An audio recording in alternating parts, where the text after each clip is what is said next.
8 years after leaving office as the head of state of Guyana, opposition leader Jagdeo admits that a decision he made regarding government advertising in privately owned newspapers was not in the best interest of all the news entities. It was Stabroek News sometime last week who called out the Department of Public Information (DPI), who they claim has significantly cut the placement of state advertisements with the newspaper.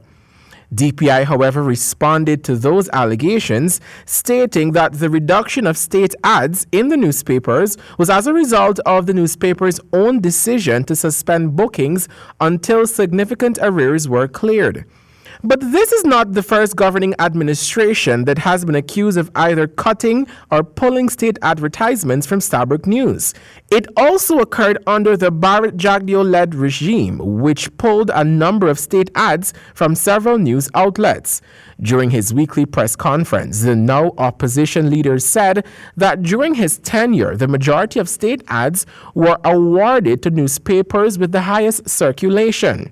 This was not the case with Stabroek News, according to Jagdeo. We said we will advertise at the time I was president in the newspapers, or more ads will go to the newspapers that had the highest circulation. At that time, it was Kaieteur News.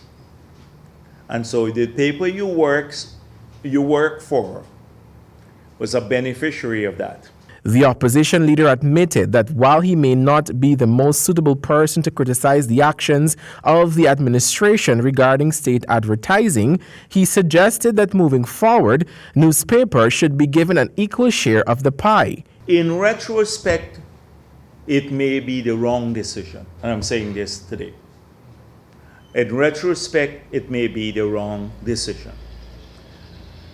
And not because Kaieteur News became almost like a tabloid at one point in time, but because I think that there should be some way of ensuring that all private media, regardless of where they stand or that they enjoy state assets. So, Javon Vickery, HGP Nightly News.